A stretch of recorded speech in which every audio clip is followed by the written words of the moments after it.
Mesdames, Messieurs, bonsoir et bienvenue à tous. À la une de ce journal, un litige foncier paralyse les travaux de construction du siège de la BEAC à Ebolova dans la région du Sud Cameroun. Moins d'un an après son lancement, le chantier est à l'arrêt, pourtant un projet vieux d'il y a 15 ans. Les populations s'opposent à la valeur foncière et dénoncent également le flou qui entoure le processus de paiement des familles déguerpies. Et puis en sport, football, Patrice Motsepe à la tête du football africain, sans surprise, le milliardaire sud-africain a été élu président de la CAF ce jour à Rabat, au Maroc. Voilà pour le sommaire.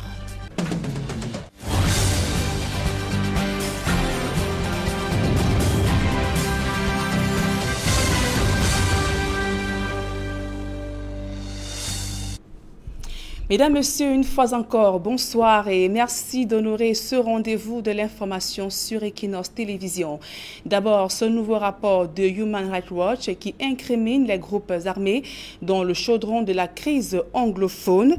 L'ONG accuse les séparatistes armés de nombreux abus et exactions sur des populations civiles. Human Rights Watch souligne notamment des enlèvements avec des rançons ainsi que meurtres, en plus de paralyser le déroulement de l'année scolaire dans les régions du nord-ouest et du sud-ouest Cameroun. L'ONG rappelle les assassinats le 13 février de 3 chefs traditionnels dans le sud-ouest, celui du proviseur d'un lycée tué le 9 janvier 2021. Bien plus, le rapport accuse des séparatistes d'avoir entravé l'aide humanitaire et tué tous ceux soupçonnés de collaborer avec le gouvernement et les forces de défense. Human Rights Watch précise que depuis le déclenchement de la crise anglophone, des centaines de personnes ont déjà été enlevées.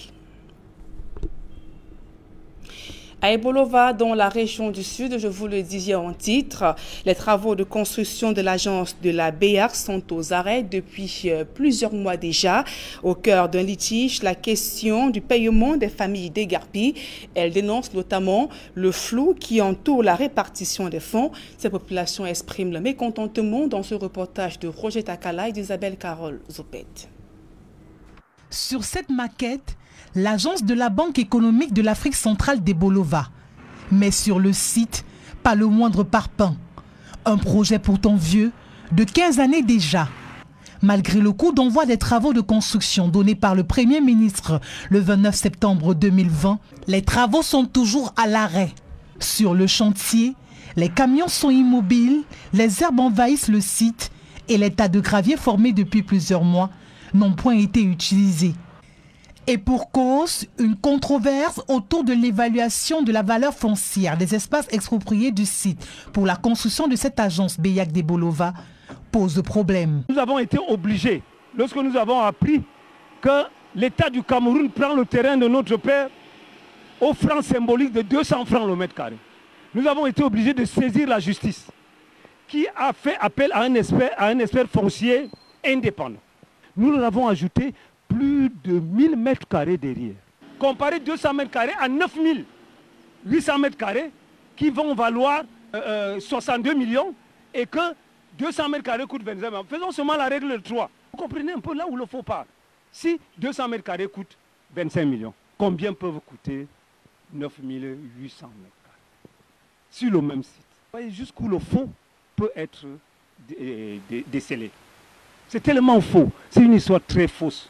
En incriminant les autorités locales de n'avoir pas joué leur rôle pour éviter ce litige foncier, ces familles ayant droit qui dénoncent l'inégalité dans la répartition des indemnisations appellent au secours du plus haut sommet de l'État. Depuis le 29 septembre, qu'on a posé la première pierre, pourquoi les constructions n'avancent pas? Parce qu'il y a eu du faux.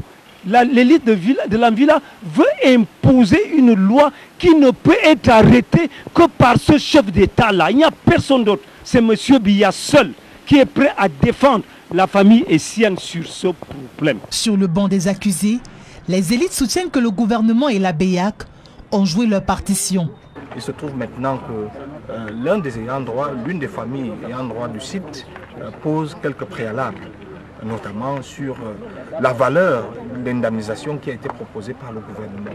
Et donc à date, il y a des experts judiciaires qui ont été commis par le tribunal des séances à l'effet de déterminer si la valeur de cette indemnisation est effectivement faible. Environ 6 mois sur les 24 que devaient durer les travaux de construction de cette agence BEIAC des Bolova sont déjà consommés. Mais à quand le démarrage effectif de cet édifice qui devrait s'étendre sur environ 1 hectare? Seul le verdict de la justice permettra de répondre à cette question. Les difficultés d'accès aux services publics constituent un casse-tête pour des usagers désireux de se faire établir des documents et ces manquements remettent justement en cause l'efficacité de l'action publique. Le ministre de la fonction publique, engagé dans une mission d'évaluation, de mise en œuvre et de simplification de dématérialisation des procédures administratives, effectue une mission à Garoua, dans la région du Nord Cameroun. Olivier Sefo, Julien Barthe-Bissaï. Ça fait depuis 2012 que mon dossier traîne au niveau de la fonction publique pour des raisons que moi je ne connais pas. Amidou Alim, enseignant, fait partie des citoyens dont les dossiers d'intégration somnolent dans les tiroirs du ministère de la fonction publique. Il a à plusieurs reprises effectué des déplacements pour Yaoundé sans aucune solution. 9 ans que cela dure. J'ai fait mes études dans les écoles supérieures de l'État, c'est-à-dire l'école normale, l'université, mais jusque-là, je ne suis pas intégré depuis 2012. Comme Amidou, des milliers d'enseignants et fonctionnaires font face à ces mêmes difficultés pour la signature de leurs documents au ministère de la fonction publique. Fort de toutes ces frustrations et plaintes qui durent depuis de longues années, le ministre Joseph Lé veut changer la donne depuis son arrivée au gouvernement le 2 mars 2018. Premier chantier, la dématérialisation des procédures administratives dans une dynamique de décentralisation des compétences transférées aux délégations régionales du ministère de la fonction publique. Que l'administration ne soit pas un monstre redouté par les administrés. C'est pour ça que nous mettons beaucoup d'accent sur l'accueil. Illustration avec les concours d'entrée dans les grandes écoles et autres administrations. L'ambition et l'objectif, c'est de faire à ce qu'un candidat qui est admissible en concours ne soit plus obligé de parcourir plus de 200 km parce qu'il doit aller passer des épreuves. La descente du ministre de la fonction publique et de la réforme administrative à Garoua est le début d'une tournée qu'il mènera dans les 9 autres régions du pays. De toute la trentaine des gouvernements de Paul Biya, c'est la première fois qu'un ministre de la fonction publique fait le tour des services déconcentrés de son département ministériel pour suivre l'implémentation d'une réforme. Et l'on s'achemine progressivement vers un congrès unitaire de la Confédération syndicale des travailleurs au Cameroun. Les différentes factions qui se livrent une guerre sans merci depuis plusieurs années viennent en effet de prendre l'engagement de parler d'une seule voix. Il est donc question de taire les querelles afin d'œuvrer pour l'amélioration des conditions de vie des travailleurs. On fait le point dans ce reportage de Marcelin Ganson. En appelant au calme et à la sérénité de tous. C'est une guerre qui n'a que trop duré, au point où la Confédération syndicale des travailleurs du Cameroun est passée à côté de ses missions, tiraillée qu'elle est de toutes parts par diverses factions, lesquelles rêvent aujourd'hui d'unité. La faute des grands hommes, ce n'est pas d'éviter de tomber, mais de se relever lorsqu'on est tombé. Je crois que c'est ce qu'on est en train de faire. Et de tirer les leçons de la chute. La volonté commune, après beaucoup d'années de mésentente, est d'aller de l'avant, de nous unir et de rebâtir une CSTC forte comme nous l'avons, nous autres les vieux reçus, et laisser à la postérité, aux jeunes syndicalistes, une organisation forte et solidaire. Et nous qui sommes là, c'est nous qui avons la base. Ceux qui étaient au palais des congrès, c'était des aventuriers. Il y a eu 3 factions autour de la CSTC. Les 3 factions sont présentes aujourd'hui par les leaders, pas par les représentants. Et ils se sont engagés. Le 8 mars marque un tournant décisif dans la résolution de la crise de leadership qui secoue la CSTC depuis de longues années. Je voudrais remercier les camarades qui sont là, les aînés qui ont compris que le mouvement syndical n'est pas l'affaire d'une personne. Depuis des années, nous avions constaté qu'il y a une lutte d'intérêts et des intérêts personnels et égoïstes. Aujourd'hui, nous remettons la CSTC sur les rails et nous allons vers un congrès unitaire, véritablement unitaire. Et pour matérialiser leur volonté commune de cheminer désormais ensemble, les 3 factions rivales ont apposé leur signature sur la déclaration conjointe. La faction Zambo Amougou, représentée par ses vice-présidents, plus celle de Ngwandji Patricia et de Moussi Mola. Nonobstant les différentes décisions de justice tendant à légitimer l'une ou l'autre des factions et dans le seul intérêt des travailleurs que nous représentons, nous nous engageons résolument tous dès ce jour à mettre tout en œuvre pour la mise en place d'une véritable unité syndicale devant aboutir à travers un congrès extraordinaire unitaire à l'élection d'un seul bureau exécutif devant conduire la CSTC. Décidons que désormais, les activités liées au rapprochement conduisant à cette unité syndicale seront initiées et présentées à travers des notes signées conjointement par l'ensemble des présidents des factions connus à ce jour. Très attendu, la convocation d'une réunion unitaire des membres des bureaux des différentes factions, laquelle ouvrira la voie à l'organisation du congrès unitaire que les travailleurs appellent de tous leurs vœux. Comment concilier vie professionnelle et familiale? La question préoccupe les pouvoirs publics. Ce mois de mars, consacré à la lutte pour les droits de femmes, a été l'occasion pour le ministère des PME de scripter les enjeux qui interpellent les femmes pour un monde égalitaire. Le reportage de Aïe Cyril. Elles sont femmes, épouses, mères et employées. Elles rêvent d'un monde égalitaire où les femmes auraient les mêmes droits que les hommes.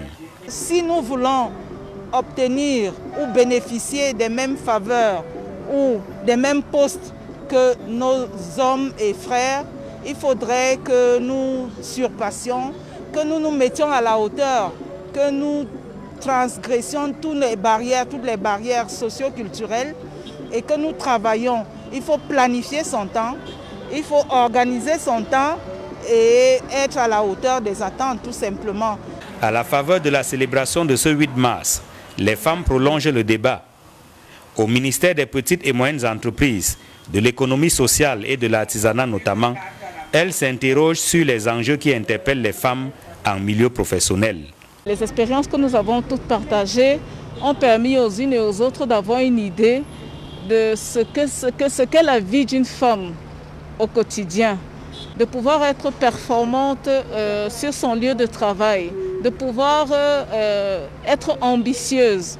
Quand on est organisé, quand on éloigne de nous ce qui n'est pas essentiel, on arrive à atteindre nos objectifs. Un bémol tout de même, l'égalité tant recherchée ne doit pas éloigner la femme des tâches qu'elle est appelée à remplir au quotidien au sein de la famille. Ne pas laisser de côté le rôle de femme, le rôle de maman pour l'éducation des enfants, pour l'accompagnement de leurs époux qui sont nos partenaires et surtout donner le meilleur d'elles-mêmes dans le milieu professionnel pour satisfaire les exigences de leur hiérarchie respective. En l'absence de la grande parade et des agapes qui ont souvent caractérisé la célébration de la Journée internationale de la femme, les femmes du Minmeza scrutent les possibilités de concilier la vie professionnelle et la vie familiale pour un monde égalitaire. Tout autre chose à présent, Yaoundé, pris au piège des emballages et autres déchets plastiques. Leur prolifération dans la nature obstrue la circulation des eaux. À la faveur de la Journée mondiale des droits des consommateurs le 15 mars prochain, la société civile appelle à un changement de comportement. Le reportage de Marcelin Gansop et Emmanuel Diop. Lieu dit Biema-Silak, à la frontière entre les arrondissements de Yaoundé 3 et de Yaoundé 6. Le lit du fleuve Biémé offre un spectacle désolant. On dirait une compétition entre les bouteilles plastiques, avec comme arbitre des enfants qui sont à la quête des pièces de monnaie. Comme quoi, à quelque chose, malheur est bon. Quand ça fait comme ça inonde partout, l'eau entre partout. Les enfants là fouillent comme ça, il faut l'argent. Ils ont beaucoup ramassé. C'est décevant, hein, c'est désagréable. Donc nous vivons vraiment avec beaucoup de peine, puisque ça crée des bouchons et puis ça fait les inondations. Ça stagne là et puis bon, l'environnement est pollué quoi. Non loin de Biema-Silak, sur la route qui mène au carrefour du lycée éponyme, le constat est le même. Le drain est pris en otage par des centaines de bouteilles plastiques, lesquelles ont complètement obstrué le passage des eaux. Et avec le retour des pluies dans la capitale, c'est la porte ouverte aux inondations, sans oublier les multiples menaces qui pèsent sur la santé des populations. Quand il pleut ici là, on est vraiment mal à l'aise. Les bouteilles là, ça nous gêne ici, les odeurs, tout ça, ça s'entasse ici là, donc on n'arrive même pas à bien respirer. Et l'inondation là, quand il pleut, L'eau arrive jusqu'à là-bas en route. Dernièrement, on voulait même brûler, mais on a vu que si on brûle, ça peut mettre les gens mal à l'aise. Et les moustiques qui nous bouffent de temps en temps, on n'a pas de la santé. Les odeurs qui nous mettent mal à l'aise et la saleté, quelqu'un ne peut pas manger à côté. Ça nous expose et ce n'est pas bon. La célébration de la 36e journée mondiale des droits des consommateurs offre l'occasion de sensibiliser les populations sur la nécessité de protéger leur environnement. Voilà un Camerounais qui fait le recyclage. On doit promouvoir cette activité. Nous sommes là en pleine activité d'investissement humain qui consiste au ramassage des bouteilles vides. Parce que le thème de la journée porte sur lutte contre la pollution plastique. Nous sommes donc en train de mener un geste citoyen pour expliquer aux populations que les bouteilles qui sont déjà utilisées doivent être déposées dans des bacs. Nous devons veiller à ce que notre espace soit propre. Pour cela, nous n'allons donc pas jeter les bouteilles plastiques un peu partout. Un dispositif de collecte de ces emballages plastiques a été aménagé dans plusieurs coins de la capitale. Mais leur usage n'est pas du goût de tout le monde. La faute aux mauvaises habitudes qui ont la peau dure. La lutte contre la pollution plastique est une affaire de tous. Les populations certes, les entreprises, mais aussi les pouvoirs publics, dont les multiples projets de recyclage de ces déchets plastiques n'ont cessé d'accoucher des souris. L'actualité sportive à présent, Patrice Motsepe préside désormais aux destinées de la Confédération africaine de football. C'est sans surprise que le milliardaire sud-africain a été porté à la tête de la CAF ce jour lors de l'Assemblée générale tenue au Maroc. Patrice Motsepe était le seul candidat en lice pour succéder à Ahmad Ahmad. Les autres candidats s'étaient retirés de la course à la présidence. Le richissime Patrice Motsepe, élu par acclamation, devra donc diriger la CAF pour un mandat de 4 ans. À présent, des publics reportages. Une eau minérale fraîche disponible pour les populations de la région de l'Est Cameroun, Source Boni, vient de mettre sur le marché plusieurs produits pour le bonheur des populations. Reportage.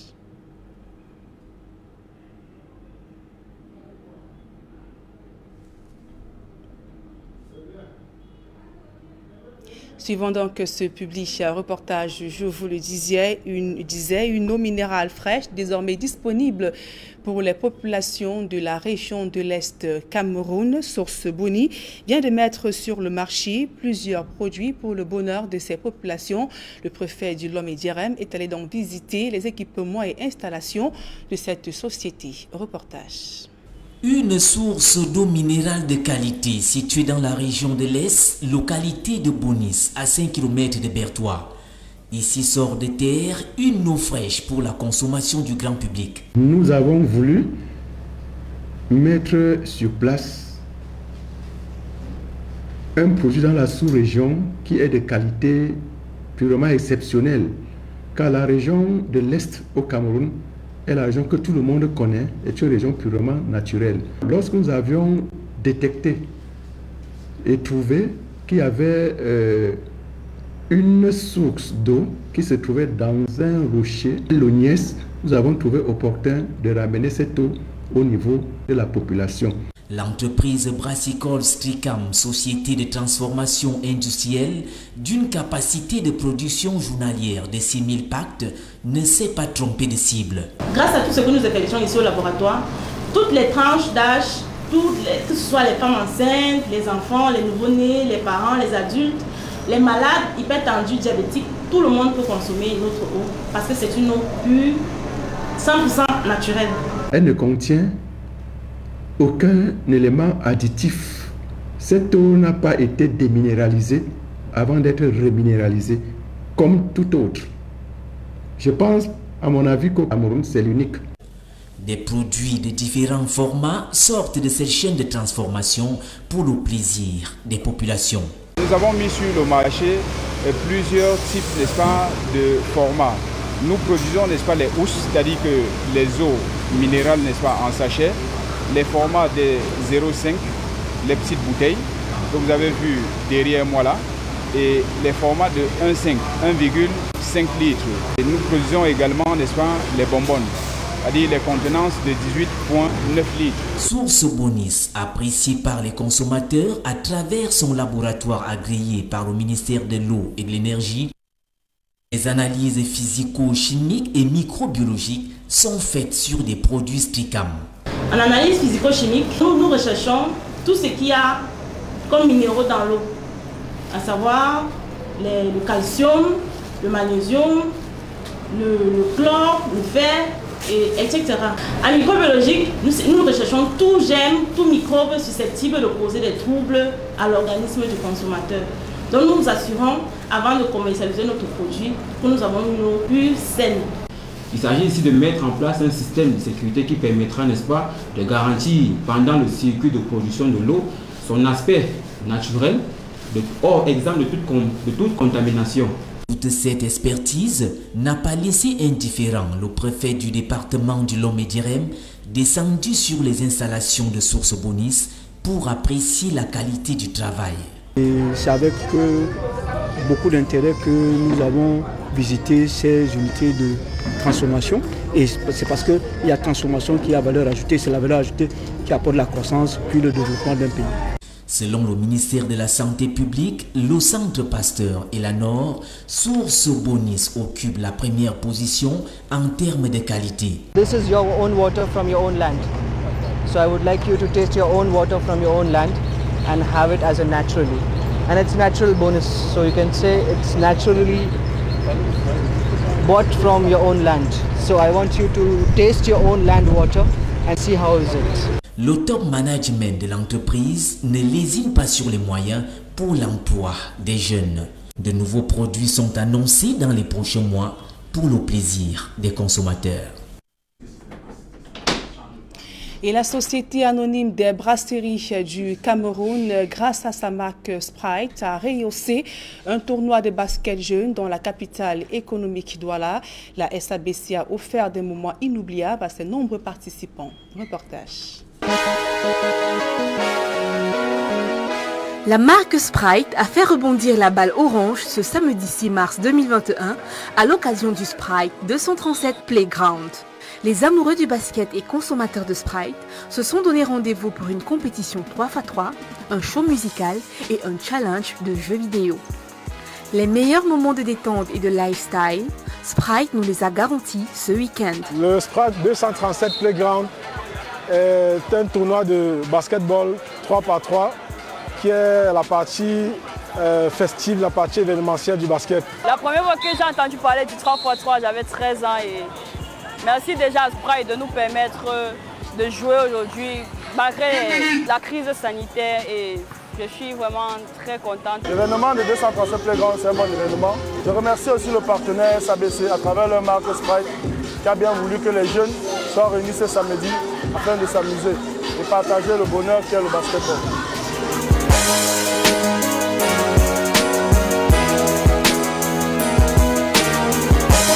Pour faire vraiment de cet événement une fête, nous avons pensé à inviter des artistes, des groupes de danse, des rappeurs comme Minx, Sodit, Badister et Zitrakenfi. Donc les brasseries du Cameroun ont décidé de nous accompagner à travers la marque Sprite, qui est la marque dédiée au basketball. Je reconnais que j'ai promis ma foi. Oh s'il vous plaît, ne doutez pas de moi. Elle est bien trop lourde ma grand-mère. Je vais la déposer ici ou là-bas. Ici ou là-bas.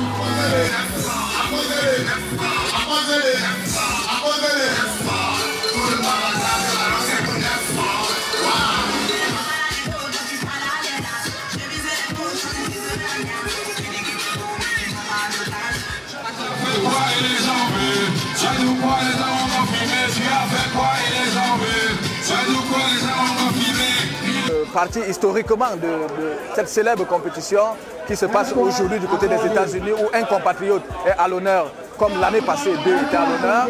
Nous avons donc décidé de faire plaisir à nos consommateurs à travers ce tournoi 3x3, seulement dans le respect des mesures barrières, telles que vous pouvez le voir. Restrictions en termes de nombre de personnes et même à l'entrée, vous avez vu le dispositif de sécurité qui y est, le port du masque étant obligatoire et les autres mesures barrières qui sont respectées. À chaque fois que l'occasion se présentera autour du basketball et du gaming, Sprite prendra fortement la parole pour le grand bonheur de ses consommateurs. dès lors que nous savons que la marque va en droite ligne avec cette surface d'expression.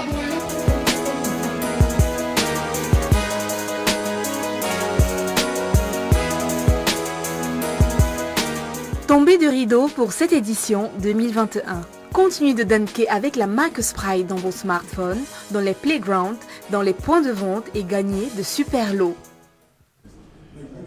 Mesdames et messieurs, c'est la fin de ce journal. Merci pour votre aimable attention. Dans un instant, le débrief du journal avec Serge Alain Otto et ses invités sur le plateau d'Equinox Soir. Et Serge Alain, vous revenez sur ce nouveau rapport de Human Rights Watch qui accuse les groupes armés d'abus et exactions sur des populations civiles dans le chaudron de la crise anglophone.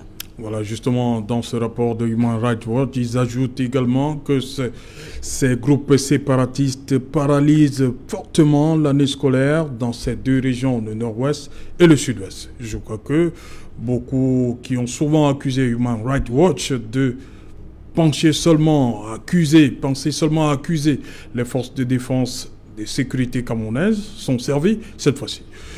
C'est dans l'essentiel Equinox Soir, essentiel de Equinox Soir, deuxième partie. Nadine Yambou, bonne soirée à vous. Bonne soirée à vous, Serge. Bon week-end à vous, Nadine. Merci, meilleur à vous également. Rendez-vous vendredi. 20h. Madame, Messieurs, dans un instant, la suite, Equinox Soir.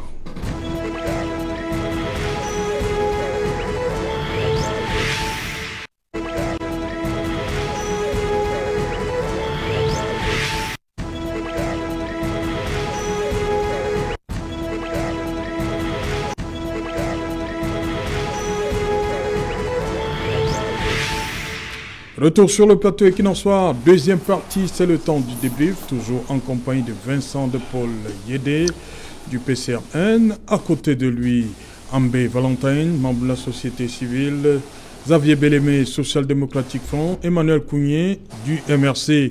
Nous prenons tout de suite la direction de York, en Pennsylvanie, où nous attend le représentant du RDPC. Lui, c'est René Itamuna Bondima. René Itamuna Bondima, un nouveau rapport du Human Rights Watch qui incrimine, on va peut-être dire cette fois-ci, seulement les groupes armés séparatistes.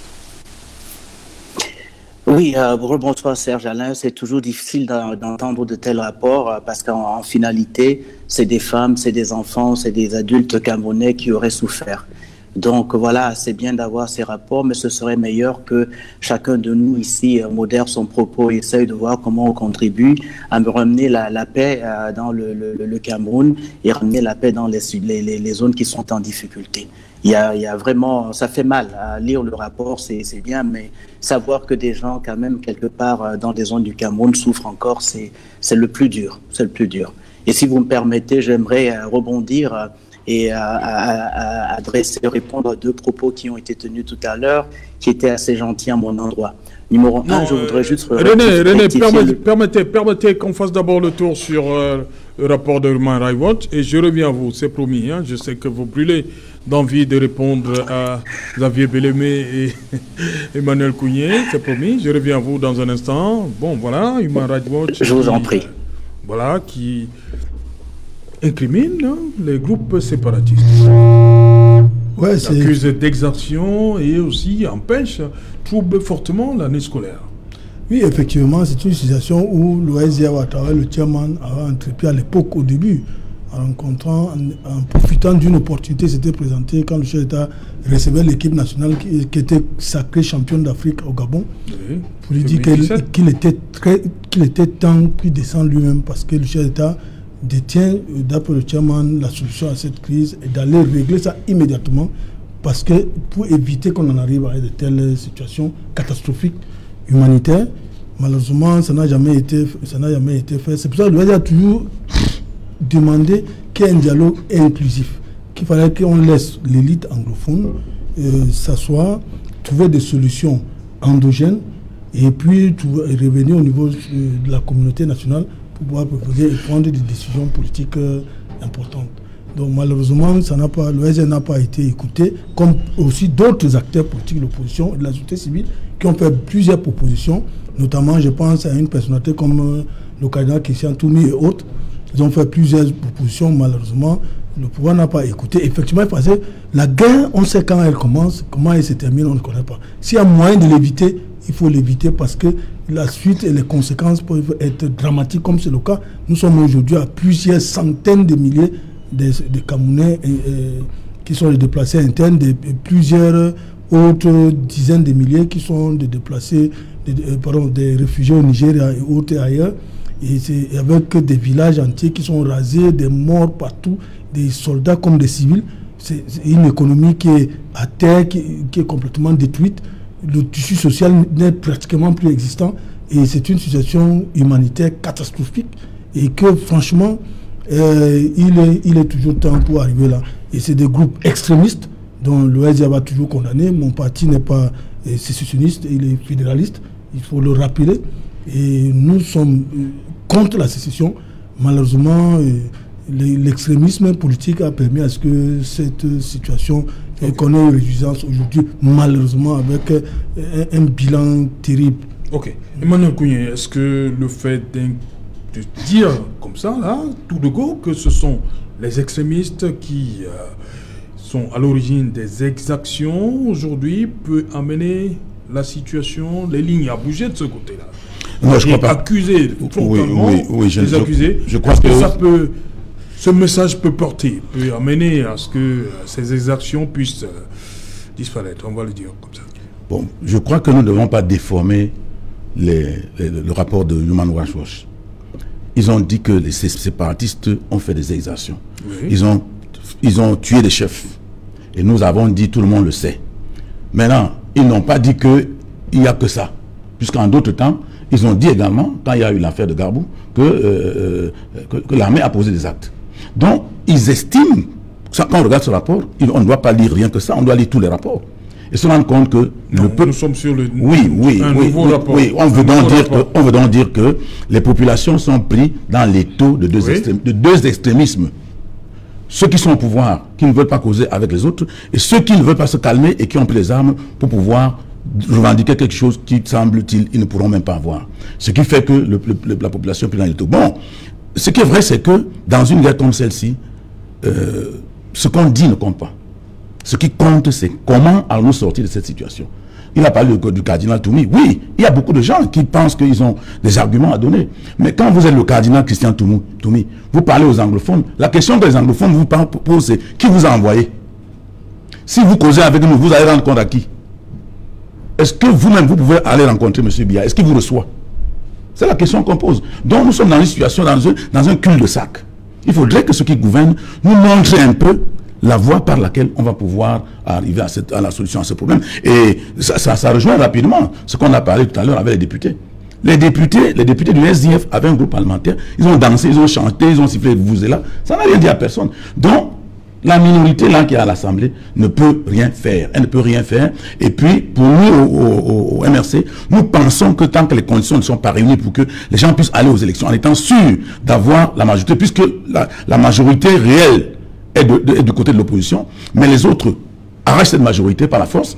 Il faudrait donc que les règles de jeu soient claires pour qu'on aille aux élections normales, des élections normales avec des conditions normales, avec des règles normales, et des règles qui tiennent et que on en sorte avec une majorité de l'opposition afin que nous puissions résoudre le problème. Sinon, pour nous, ça ne vaut pas la peine d'aller dans une affaire comme ça. Ok. Voilà, Vincent de Paul Guédé, cette situation des rapports, mais comme il a dit, Emmanuel Kounié, la population, elle est prise dans les taux, quoi.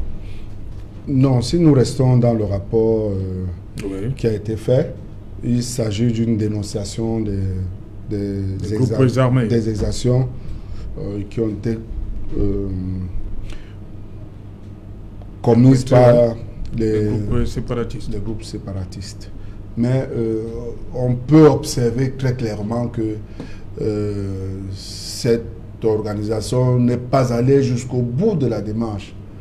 Parce que c'est une chose que de dénoncer. Elle l'a souvent faite, mais sauf qu'elle ne s'est pas toujours arrêtée là. Elle est souvent allée jusqu'à demander des sanctions.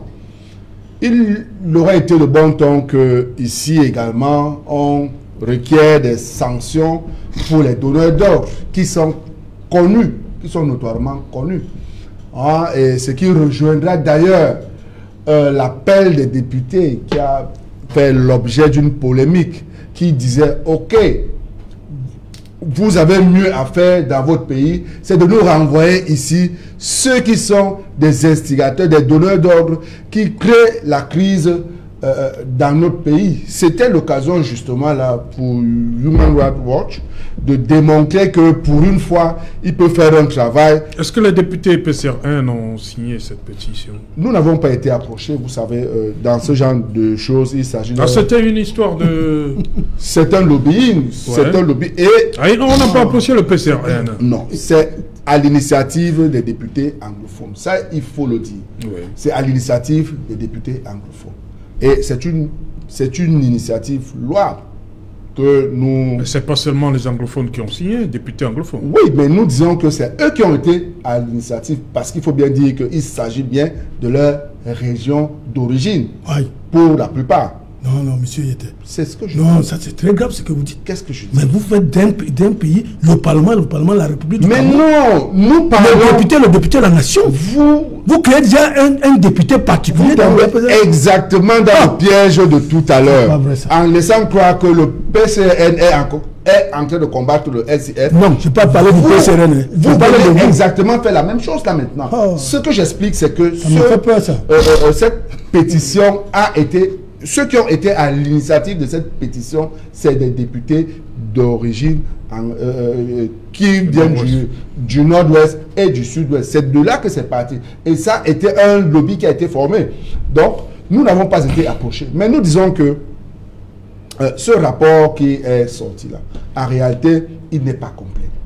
Vous voyez, c'est bien qu'on dénonce, c'est ce que nous disons tous les jours. Et tout le monde sait que ça se fait. C'est pas seulement ce mois, c'est que ça s'est fait. Ça fait des mois que ça se fait. Ça fait plus de 2 ans que ces combattants tuent, qu'ils exécutent, qu'ils raquettent, qu'ils brûlent, qu'ils prennent de l'argent. Si on le dénonce aujourd'hui, c'est une chose. Mais on aurait pu aller un peu plus loin que cela. Bon, mais ce que nous disons, c'est que nous pensons qu'on n'en sortira pas tant que les gens qui n'auraient jamais dû prendre les armes continuent à les avoir. Le PCN a demandé que ceux qui n'auraient jamais dû prendre les armes les déposent et que le gouvernement finisse par implémenter les résolutions du grand dialogue, qu'il continue même les recommandations autant pour moi, et qu'il continue à dialoguer, qu'il implémente toutes ces recommandations-là. Nous pensons que ce n'est que de cette façon-là qu'on pourra revenir à un certain apaisement dans nos deux régions. Ambé Valentin, sur cette situation, comme j'ai la question que j'ai posée à Emmanuel Kounié, je vous la pose également. Est-ce que cette sortie de Human Rights Watch peut avoir un impact sur la situation, sur le théâtre de la crise anglophone? The Human Rights Watch is a watch, like you call watch. They only watch. Oui. And when they watch, they report. That's all they do. They watch in Sierra Leone, they watch in Liberia, they watch in Central African Republic, they watch in Sudan, they are watching in Cameroon. They have no power to execute what they watch. Their own is to see and give reports. The power to execute is not in their hands. So if my brother is saying that they should not end at watching and giving report, they should go ahead by taking sanction, human rights does not have that power. And number two, the human rights has not only criticized the separatists, the human rights has also criticized the government, which means they are here to give a report on what they see. They are like a political analyst or a football commentator.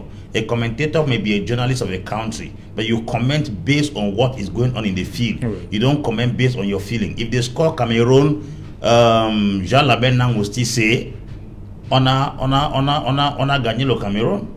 That is what he will say. Even though he does not like it, that's what he's going to say. So human right is not giving what he feels or what he likes. He's giving what is on the field. So if at all the government does what is wrong, like what they did in Gabu, human right will give the report. If the separatists do what is wrong, nobody can defend the fact that the separatists have not committed atrocities.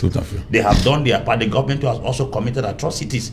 They say we have professional military who kill little children and pregnant women. Separatists also kidnap people and take money. So on both sides, human rights is a watch. According to their name, they are there to watch, not to execute. So let them watch and give the report. And their responsibility now is based on those who have collected the report, who have the power to execute decision, let them go into action. So we cannot blame the human rights for giving a report. The international bodies are there, La Francophonie is there, Commonwealth is there, United Nations is there, AU is there. They are not here. But human rights is here to see for them, give them reports so that they can react. But if they take the report and they don't react, then it means nothing is happening. They are giving the human right more labor to labor for nothing, and nothing is coming out. So human rights has a responsibility to bring out the report. Ok. René Itamouna, c'est à vous. Vous voulez répondre à Emmanuel Kounié et Xavier Bellemé. Merci Serge Alain. Je regrette peut-être que mes amis, avec très peu d'élégance, aient mal compris mon propos. Je n'ai jamais dit et je n'avais pas l'intention de dire que les préfets dans leur tournée sont accompagnés par les députés. Je répondais à la question de savoir ce que les députés font. Ils sont tous à Yaoundé, qui avait été dit, je pense, en anglais, en disant que les députés vivent dans nos communes, dans nos villes. Et on les a vus récemment, pour certains, distribuer des dons dans la Léquier, accompagnés de préfets. On a vu des députés descendre sur des scènes de macabres d'accidents. On les a vus accompagner l'autorité publique. Pas pour conduire des missions de députés à côté du préfet, parce qu'ils sont aussi des citoyens et ils sont des élus du peuple. On les a vus sur le terrain et me faire dire que les députés ne peuvent pas être à côté du préfet un jour ou un autre, vraiment, je trouve ça de très mauvaise couture. Deuxième point.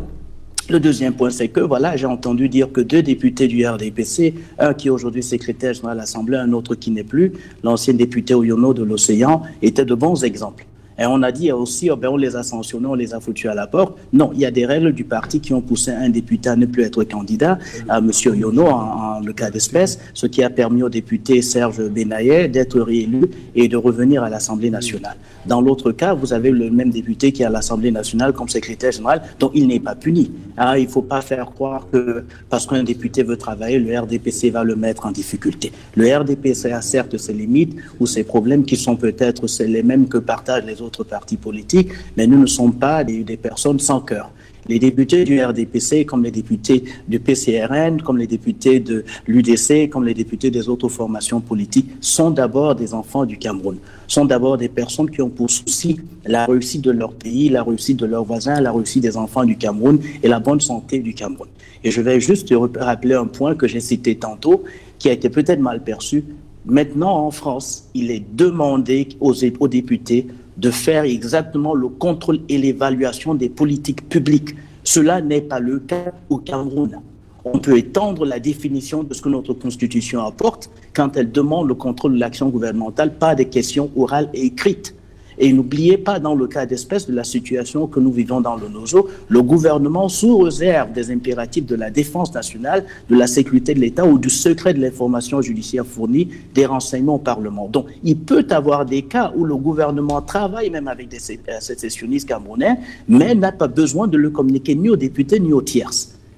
Dans ces démarches-là, le député peut demander les informations, le gouvernement n'est pas obligé de le faire. Il y a un ministre, en l'espèce, M. Wakata Bovine, qui est là, les députés ont son contact. Vous avez un autre député, M. Ngatia, qui a créé le réseau des parlementaires pour la diaspora, qui rencontre ses collègues députés, qui rencontre les ministres et qui a même récemment rencontré les ambassadeurs au nom des députés camerounais. Il pose des questions et présente les soucis des Camerounais qui vivent au Cameroun, et évidemment beaucoup de ceux qui vivent aussi à l'étranger. Donc, les députés camerounais, dans leur ensemble, on peut leur porter des critiques si vous voulez. Moi, j'en porte peut-être beaucoup moins que ceux qui sont sur le plateau, mais il faut surtout les soutenir, il faut les outiller. Peu importe leur bord politique, il faut soutenir nos députés. Beaucoup d'entre nous, même à l'étranger, sont fiers d'un jeune député camerounais qui est celui du PCRN. Beaucoup ont célébré sa victoire, célébré son action. On ne peut pas dire du coup que voilà, tous les députés qui sont mauvais, c'est ceux de la majorité obèse du RDPC. Déjà, le terme n'est même pas élégant. Le RDPC a une majorité confortable, mais pas obèse. Obèse peut être signe de maladie et le RDPC n'est certainement pas malade. Parce que s'il est malade dans sa majorité obèse, ça veut dire que les Camerounais ont mal fait. Les Camerounais lui ont fait confiance.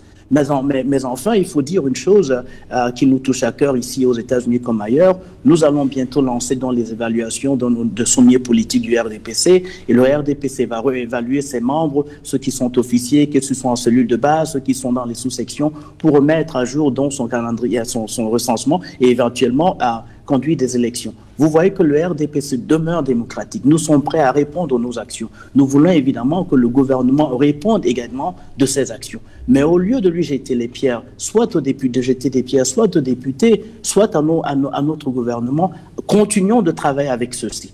Continuons de travailler avec nos députés, continuons d'outiller nos députés pour obtenir les résultats. Nous avons vu des femmes qui se plaignaient tout à l'heure sur Equinox. Il faut les soutenir. Il faut soutenir nos femmes, nos voisines, nos filles, nos sœurs, qui tous les jours labourent pour réussir dans leur vie et réussir avec leur famille. Alors les insultes et les pierres qu'on lance simplement à nos députés ne sont pas des outils qui vont apporter le progrès dans notre société camerounaise. Madame Béda a lancé le jeu. Elle a dit au gouvernement, nous allons utiliser les outils qui sont les nôtres, donnons-lui le temps d'arriver là. Il y a encore des sessions qui vont arriver, les mois sont là, on est au début de l'année, et les députés, comme le gouvernement, ont encore beaucoup de travail à faire, et les députés et les gouvernements ne se cachent pas les uns des autres.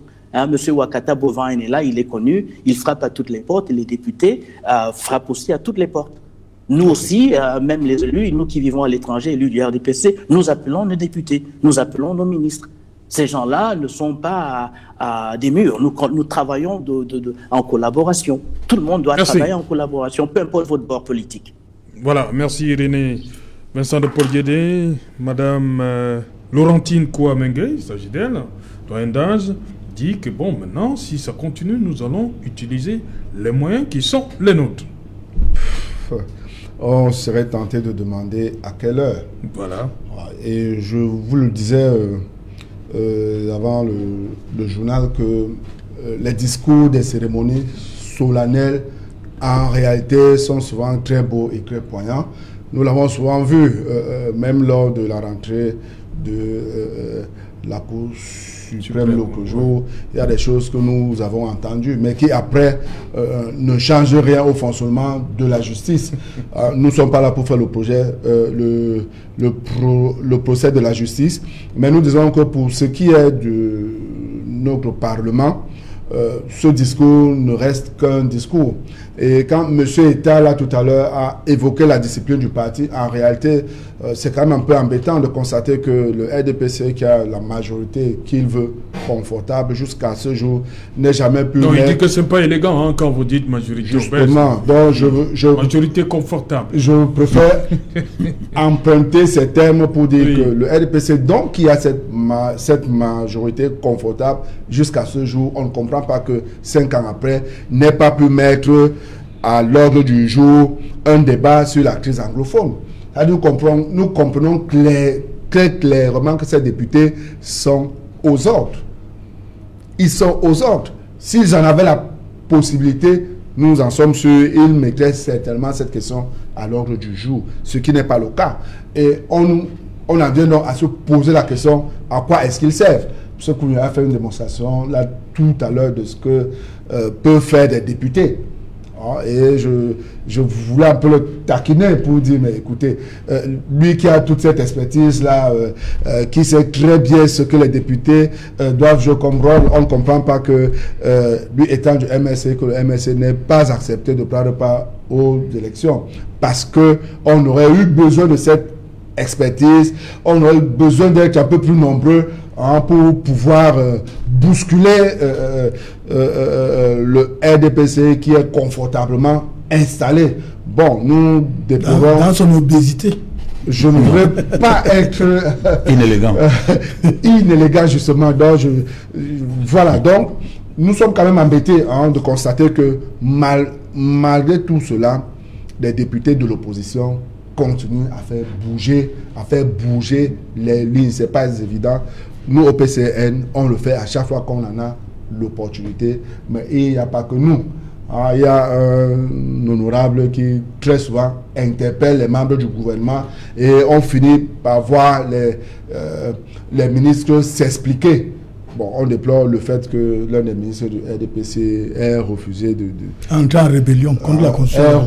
Refusé de venir s'expliquer face à ses compères membres du Parlement. Ça nous ramène vraiment à croire que ces députés du RDPC n'ont pas les mains libres. Et c'est vraiment dommage pour notre Parlement. Oui, c'est Alain, vous allez me donner 1 minute pour que je puisse répondre à un téléspectateur qui me reproche, parce que j'ai lu sur Facebook, qui me reproche de dire que le DSE a échoué. Et je voudrais lui dire que c'est le gouvernement lui-même qui a confessé que les objectifs n'ont pas été atteints. Ils ont été clairs là-dessus et ils ont bien précisé que selon le DSE, l'objectif était qu'en 2020, on puisse constater qu'on a atteint un taux de croissance soutenu dans la durée de 5,5%. Ça n'a pas été le cas. Ils voulaient ramener le sous-emploi de 75,8% à 50%. Le sous-emploi a plutôt augmenté, puisque le sous-emploi, on est à près de 80%.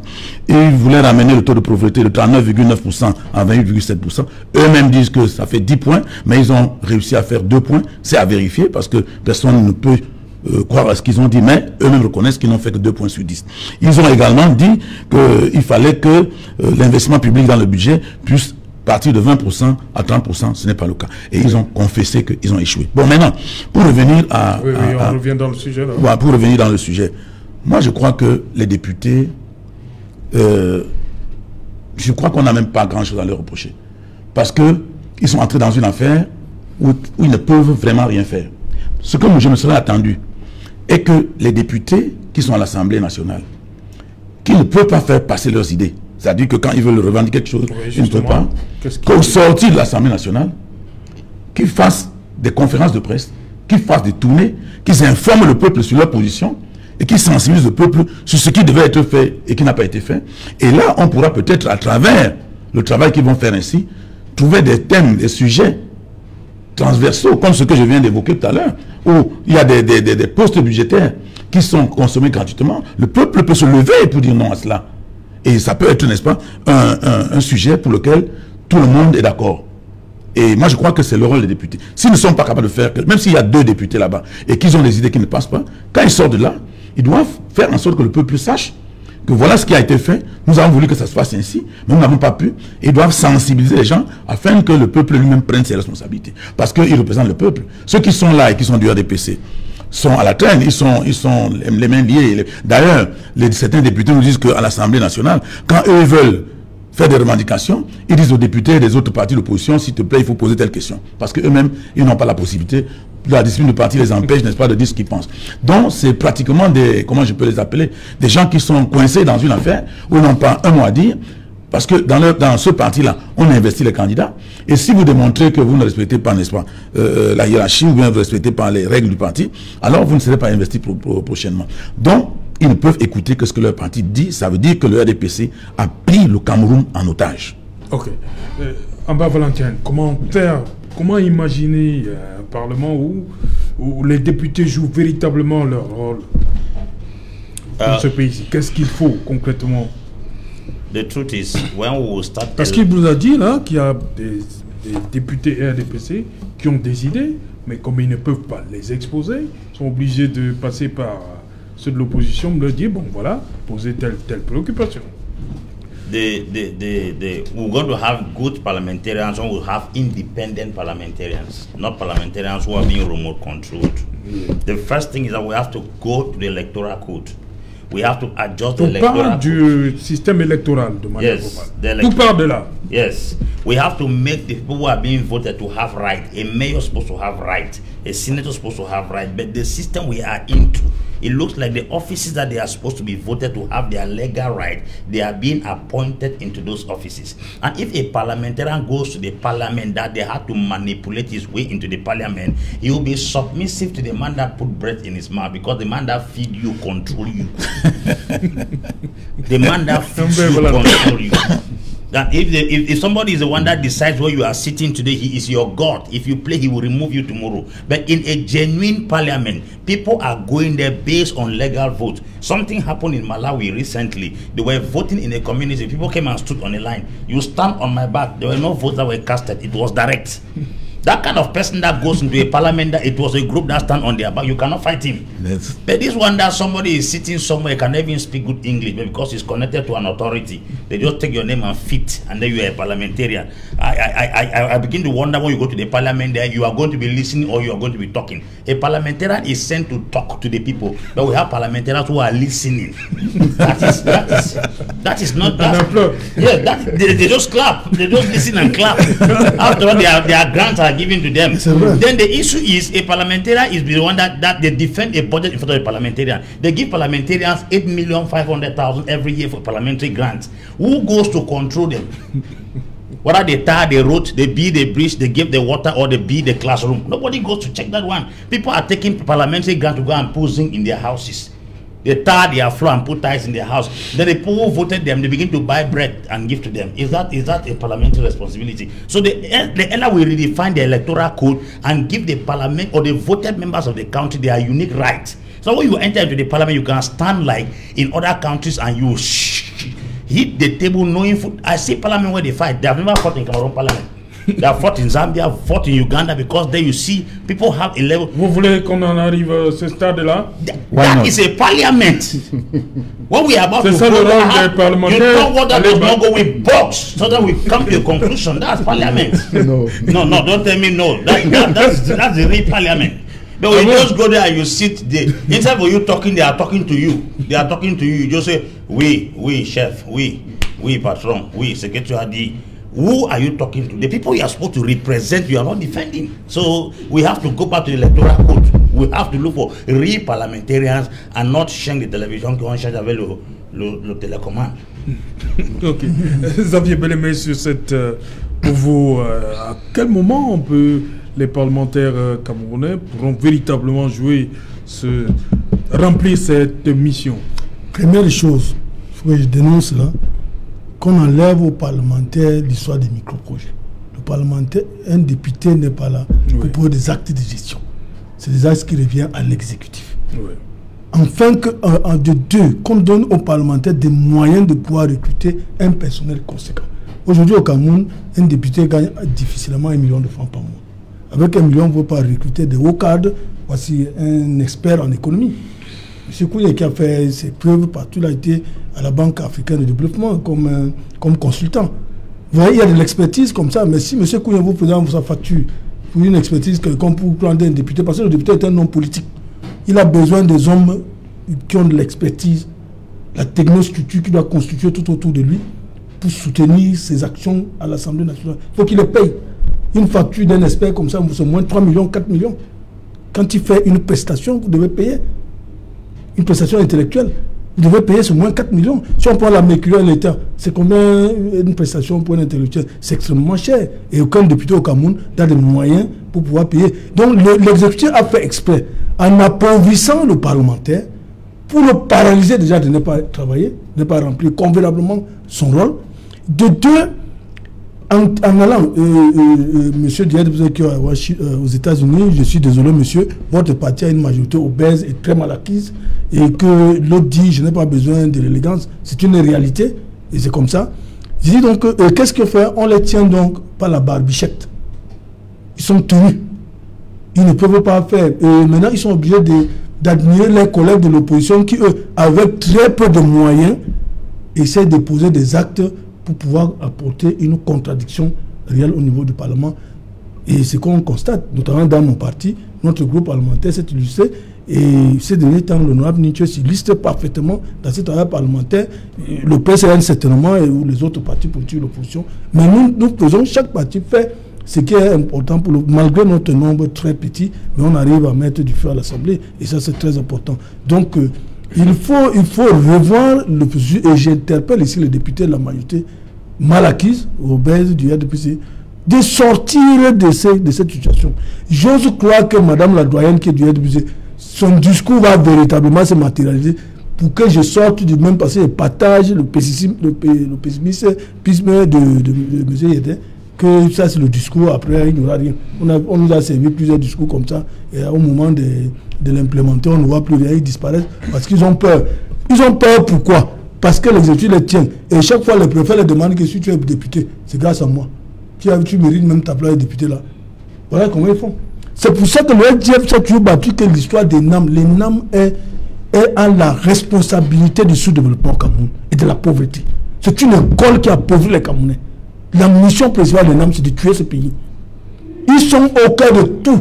La dévolution du pouvoir politique et économique. C'est incroyable qu'un simple fonctionnaire, c'est vrai, on a vu quand même des énamiens de qualité. Moi, j'en connais un qui est monsieur pour qui j'ai un grand respect, mais malheureusement, il ne peut pas aller loin parce que quand je refuse de citer son nom ici parce que pour qu'il ne puisse pas être subi la foudre des sbires de ce régime. Donc disons que quand on est bien, on veut être républicain, tout de suite vous êtes broyé, comme le noir Martin Ono, le Adama Moudi, pour ne citer que cet exemple, qui ont été complètement broyés par... Merci, on est arrivé au terme de l'édition de ce soir vendredi. Le NEC, c'est demain? Oui, le comité exécutif national du SDF se tient demain. Ça promet, il y aura... Non, si tu veux... les derniers développements SDF. Non, il faut que je le précise clairement.